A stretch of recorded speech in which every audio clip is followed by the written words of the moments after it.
Lollapalooza 2023. Brian Phillips backstage at Grant Park. Noah Kahan. Thank you so much for having me. What a pleasure. Thanks for being here. Nice to meet you. It's really nice to meet you too. How are you liking Chicago? I love Chicago. Yeah. I've been playing here for 6 years. We did Scuba's Tavern, Yeah, my Scuba's, first yeah. tour ever. Scuba's Tavern, my first tour ever, and now doing Lolla is pretty special. So it's always fun to be here. The Schupas is a great room to play. It's great. It's an amazing spot. I actually was late for my set because I got kicked out of the venue before my show. One of my friends peed on the roof, and then Oh, man. they didn't let me in, so I had to barter with the security guard. But we ended up making it happen, and I don't know. I just love playing in the city. The fans are passionate. Wait, were you and all the friends thrown out? Was that just me and the guy because I was with him? Oh, I see. And then I had to be like, I'm on stage. I need to get on Yeah. stage right now. I'm opening Yeah. up. So yeah, that was a tough introduction to touring in Chicago, Guess but it was so. fun. But welcome back. Well, I'm thank sure you very much. We have nice bathrooms back here. They're air conditioned. And I they're, prefer the roof. Thank you. Yeah, I got you. As you should. you Yeah, know? it's freer. I'd imagine growing up in Vermont, you were around a lot of art and music. I read that your mom was an author, and I would assume that music was around and part of the equation. Yeah, so growing up between Vermont and Hanover, New Hampshire, where I spent a lot of my childhood, I was around a lot of really amazing literature. Dartmouth College is right in the town that I grew up in, so a lot of really intelligent people. And but my biggest inspiration was my mom growing up. Just an amazing author, an amazing editor. Had really great criticism and feedback for me when I was from a young age. My dad would be like, "We'll put this up in the fridge." My mom would be like, "Let's talk about what this works and what doesn't." And I'm really grateful for that. So growing up in a small town was really boring for me. So I kind of had to have a good imagination, which I feel like has lent itself to songwriting. Yeah. So there's a lot of parts about growing up in a small town that I feel like shaped the music. What about the influence of the Green Day record as a kid? I read that you saw American Idiot and saw those lyrics in there and kind of put the things together going, wow, I can make that kind of music. I couldn't believe Jesus of Suburbia is like a 7-minute nine song, minute song. epic song. Just being this is the freedom that they had in their songwriting and the rules that I felt like they were breaking in terms of what you should say and how things should rhyme and how parts should change and just feeling like that Billy Joe Armstrong was the coolest man in the entire world and I just wanted to be like him and the songs were so catchy and so beautifully written, and it just kind of changed my life. It made me see songwriting in a totally different way, and it made me want to be a rock star. At what point did you make that decision, all right, this is what I'm going to do? It's not a hobby. This is my career. When I was 8 years old, I said, this is all I want to do. That's perfect. I had nothing else that I was ever really very good at. I wasn't a great student.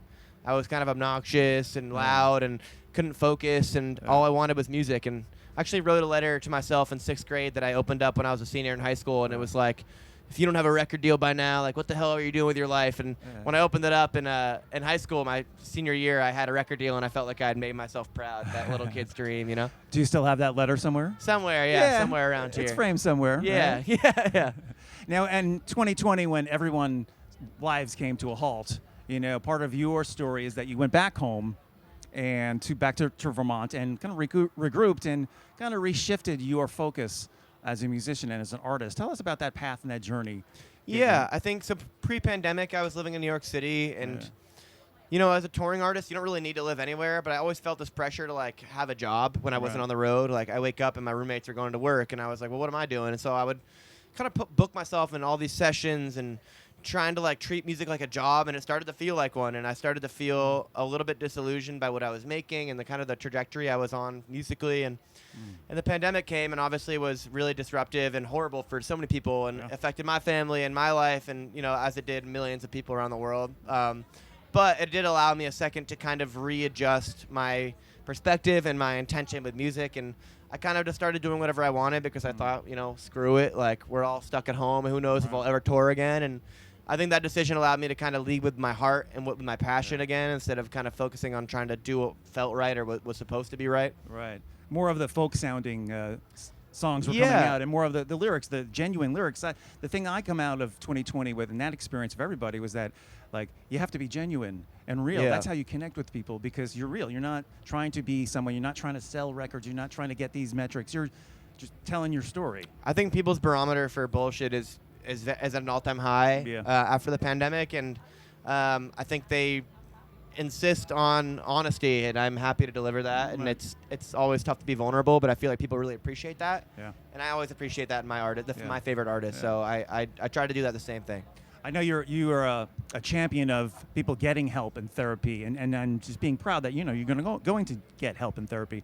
But I always see that as that's step one. Now step two is finding that right therapist with whom you can have a conversation, and sometimes there's trial and error, which I've experienced. Yeah. Did you go through some of that trial and error, going, this is not the person for me, or I'm not Absolutely, clicking with it? yeah.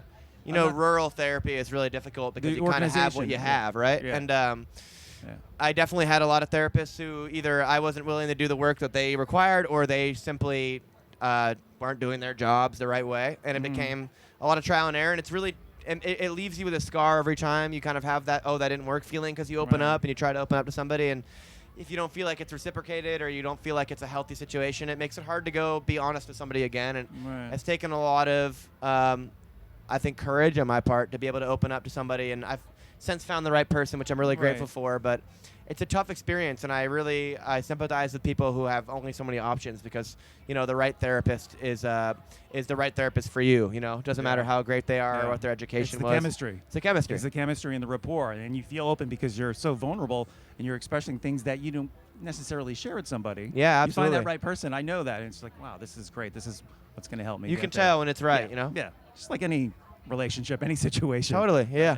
Now, talk about your organization. It helps people find therapy and proper channels of therapy. Talk about that. Like $1 from every ticket goes to your organization. Yeah, so I started the Busy Head Project, which is an endeavor to raise $1 million for mental health. And basically, we work with a bunch of different mental health charities, different charities around the country and in Canada that have boots on the ground, already doing amazing work in the mental health environment. So basically, just trying to support them as much as we can. Yeah. It's a massive endeavor to try to change the world, but these people are already doing it, and we're just trying to raise money and raise visibility for them, and hopefully make a difference in somebody's life. Yeah. Has there been one experience that you think about when people reaching out to you, or your fans reaching out on social media saying, this song really helped me see something, or this song really helped me through a bad situation? There Is are there- thousands of Like interactions. just one. Give me one. I have one interaction that is kind of in the same world, but it's more of a lesson. And there's an artist named Grandson who I think is great. Yeah. Um, We've spoken with him here. His photographer, told me something he says to fans, and fans will say, like, you saved my life, or you got me through this. And he says, you got yourself through that. That takes strength from within. And I've always thought that was an amazing response to give, because Yeah. the truth is, to get out of a situation like that, it requires courage and strength that only you possess. And Right. I want to affirm that in people, instead of being like, oh, yeah, I saved you. It's never Yeah. that simple. I always appreciate people telling me that, but I always Yeah. want to make sure that they realize that was their accomplishment, not mine. Right. Now, if Billy Joe calls, are you doing a song with him? Hell yeah. Hell If he calls yeah. me, I will immediately go do whatever he wants. Right I don't on. care. Noah Kahan's performing tonight here at Grant Park for day one. The rest of the tour, I'm sure, is going to be fantastic. Thank you. Thank you so much for your time here. This Appreciate is your Noah time. Kahan.